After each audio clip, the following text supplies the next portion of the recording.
복된 소식 아름다운 소리 AM 1590kHz 시카고 기독교 방송입니다.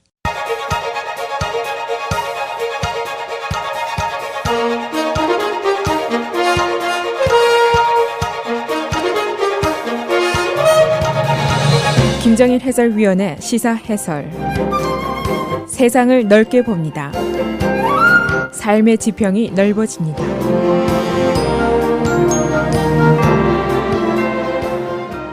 시사해설입니다. 이번 선거에서 별일이 다 벌어지고 있습니다. 트럼프의 당대표 지명선 대의원 확보를 막기 위해서 경쟁자들인 텍 크루즈와 존 케이식 주지사가 연합전선을 펴겠다라고 발표를 했습니다. 이 기본적인 생각은 크루즈와 케이식이 서로 한쪽으로 표 몰아주기를 하면서 트럼프의 과반수 득표를 막고 대의원 수 추가를 억제하겠다. 그런 전략입니다. 얼핏 생각하면 그럴듯한 생각인데, 그러나 이 발표가 나온 지 12시간도 되지 못해서 이 생각이 결코 묘안이 아니다, 헛일일 것이다, 이런 반론이 확대가 되고 있습니다. 그래서 이 두 사람의 돌파구 마련은 일찌감치 실패작으로 간주가 되고 말았습니다. 이게 따지고 보면 근본적으로 경선인데 후보들끼리 공공연하게 결탁하고 음모하고 공모한다. 결국 이것은 부적절하다 하는 여론이 절대적입니다. 그래서 크루즈와 케이식 망신만 당한 꼴이 되고 말았습니다. 미국 선거전이 계속해서 이상한 방향으로 가고 있습니다.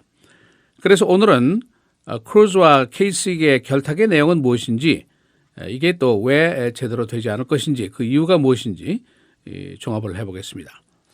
현재 대선 판도를 보면은 4월 25일 현재 USA 투데이가 조사한 지지율입니다.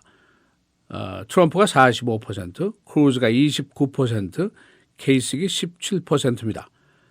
그러니까 트럼프가 전국 조사에서 두 자릿수 이상 크루즈에게 앞서고 있습니다.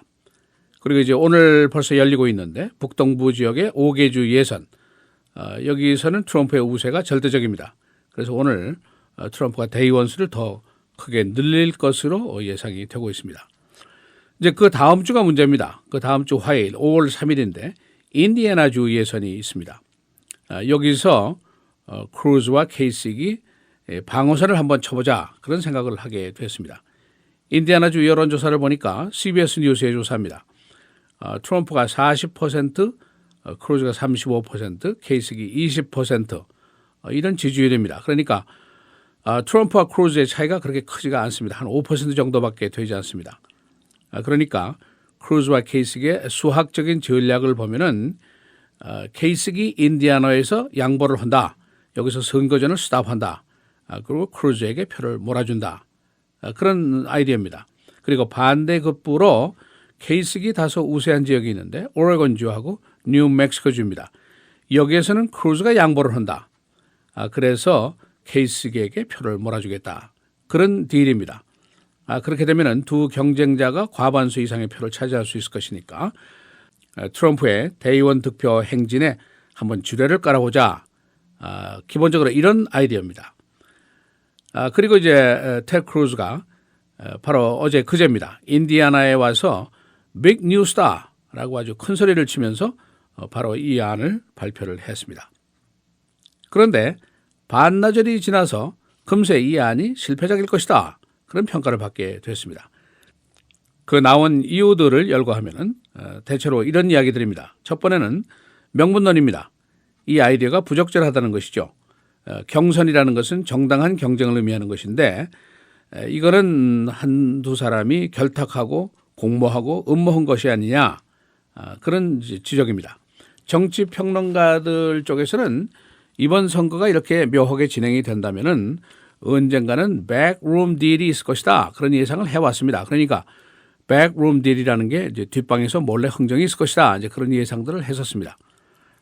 그런데 이번에 나온 생각은 뒷방에서 몰래 한 결탁이 아니고 아주 공개적으로 공공연하게 결탁을 한 것을 드러냈습니다. 이것이 정치 도의상 가능한 것인가, 미국에서 그런 지적입니다. 여기에 대해서 트럼프가 반응한 것을 보면은 그들의 결탁을 환영한다, 그렇게 얘기를 했습니다. 그들이 그만큼 약하다는 것을 표시한 것이고 그만큼 절박하다는 것을 드러낸 것이다, 그렇게 반응을 하고 있습니다.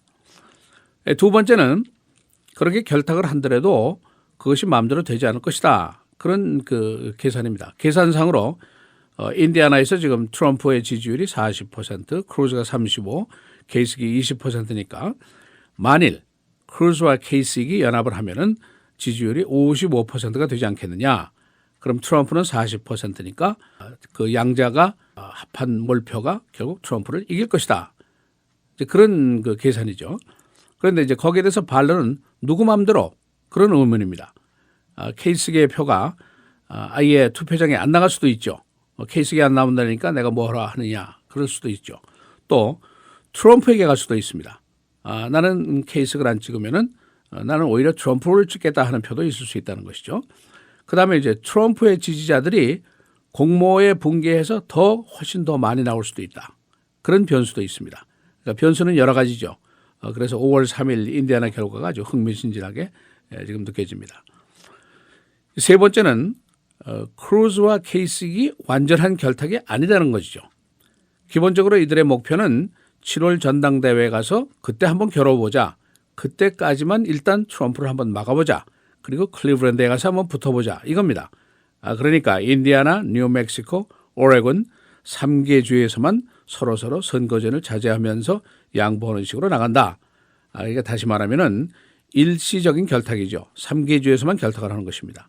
그러니까 이것이 과연 얼마나 위력을 발휘할 것인가 여기에 대한 의심이 있는 겁니다. 그러니까 존 케이식 주지사가 즉각 이 눈치를 채했습니다. 그래서 앞불사했겠죠. 자신이 바로 누누이 나는 더리 캠페인을 절대로 안 합니다. 나는 비방전도 안 하겠습니다. 바로 내가 그래서 힐러리 클린턴에 적습니다. 그런 얘기를 수십 차 했단 말이죠. 그러나 결국 이제 테드 크루즈의 정략에 합세를 하게 된 것인데 이 사람이 내심으로는 아마 굉장히 꺼림직했을 겁니다. 그래서 변명을 하기 시작했는데 나는 그냥 시간과 돈을 효과적으로 쓰자는 것이다. 이렇게 변명을 했습니다. 지금 대의원수 확보한 것을 보면은 트럼프가 846표, 크루즈가 559, 케이식이 148. 이게 AP통신의 집계입니다. 이제 오늘 지금 진행되고 있는 5개 주 예선에서 트럼프가 모두 승리를 하게 되면은 오늘 잘하면은 1000표까지 갈 수도 있습니다. 그리고 인디애나에서도 만일 이기고 캘리포니아주에서 이기고 그러면은 1237표 이 후보 지명권에 도착할 가능성이 안 수도 있다. 또 지금 크루즈와 케이식이 공모한 3개 주를 다 잃는다고 하더라도 아슬아슬하게 지명선을 확보할 수도 있다. 그런 계산도 일부에서는 하고 있습니다. 트럼프가 지금까지 열변을 토한 것 중에 하나가 이거죠. 공화당 후보 지명전이 얼마나 주적된 것이냐, 얼마나 인위적이냐 이 시스템에 대해서 굉장히 공격을 했는데 또 자기 자신에게 공화당 지도부가 얼마나 불공정하게 지금 취급하고 있느냐 이거를 계속해서 주장해 왔는데 이번 양자의 결탁으로 이것이 거의 증명이 됐다 이렇게 볼 수도 있습니다. 그래서 트럼프가 계속해서 당 지도부를 공격하게 될 것이다. 그런 예상입니다. 어제도 크루즈 보고는 lying Ted Cruz, 거짓말쟁이라 그렇게 얘기하고 그리고 케이식 보고는 1 for 38 케이식 그렇게 얘기했습니다. 38개 주에서 겨루어가지고 단 한 주 이긴 자 굉장히 비꼬는 말이죠. 그래서 이런 공격적인 단어가 한동안은 계속이 될 것으로 예상이 되고 아니 이거보다도 더 열을 받아서 더 심한 얘기가 나올 수도 있을 것으로 예상이 됩니다. 이 공화당 예선전이 꼬이고 꼬이다가 지금 이 지경까지 와 보니까 지금 쾌재를 부르는 사람은 단 한 사람일 겁니다. 힐러리 클린턴이 아마 속으로는 큰 쾌재를 부르고 있을 겁니다. 시사해설 김재일입니다.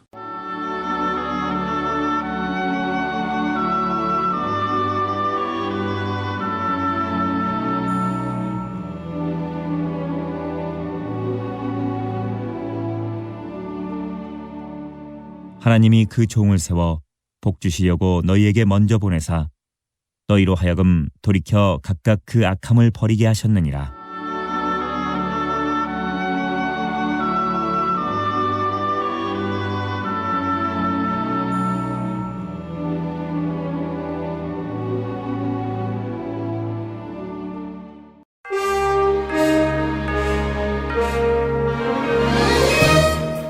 헤드라인 뉴스입니다. 테드 크루즈와 존 케이식이 트럼프를 견제하기 위한 공동 전선을 구축했습니다. 그러나 이 아이디어가 나온 지 얼마 되지 않아서 실효성이 적다는 평가를 받고 있습니다. 오늘 동북부 5개주 예선 트럼프가 선전할 것으로 예상이 됩니다. 샌프란시스코 경찰관이 인종 모욕적인 텍스트를 했다가 퇴직당했습니다. 그는 동료에게 보내는 텍스트를 통해서 히스패닉과 흑인을 모욕하는 용어를 사용했습니다. 샌프란시스코 경찰국에서 유사한 사건이 두 번째입니다. 노스캐롤라이나 법원은 투표인에 대한 사진 첨부 아이디 지참 의무화를 지지했습니다. 반대 측에서는 이 조치가 저소득층, 소수계들의 투표를 위축시키는 처사라고 반발해왔습니다. 미국이 최신의 전폭기 F-22 2대를 러시아 국경인 루메니아로 보냈습니다. 이 지역에는 러시아가 침공한 크라이미아 반도가 위치하고 있습니다. 러시아는 이 지역의 군사 전력을 강화해왔습니다. 아이시스가 캐네디안 인질 한 명을 참수했습니다. 아이시스는 어제 참수한 존 리즈데어를 비롯해서 4명을 지난 9월에 인질로 잡았습니다. 강한 스톰이 오늘 중서부와 남부 지역을 강타할 것으로 보입니다. 오늘 스톰은 강풍과 토네이도 그리고 우박 등을 동반하게 됩니다. 해당 지역에는 네브라스카, 캔서스, 미주리 등 중서부 지역이 포함되어 있습니다. 작년 국내 시카고 방문자가 5천만 명을 돌파했습니다. 시 관광국 통계에 따르면 작년 방문객은 5,100만 명이었습니다. 이들은 관광 그리고 컨벤션 참석자들입니다. 오헤어 공항에 도착한 미네소타 여인의 화물에서 다량의 마약이 발견됐습니다. 이 마약범은 한국에서 출발하는 항공기를 타고 오헤어에 도착했습니다. 이 항공기의 소속은 밝혀지지 않았습니다. 블랙학스가 어제 플레이오프에서 탈락했습니다. 어제 블루스와의 플레이오프 7차전 블랙학스가 3대2로 패하고 말았습니다. 어제보다 오늘 기온이 30도나 낮습니다. 오늘 대체로 흐리고 53도, 수요일 목요일 맑고 흐리고 수요일에 최고 56도, 목요일 51도입니다. 금요일 맑고 56도, 토요일 흐리고 64도입니다.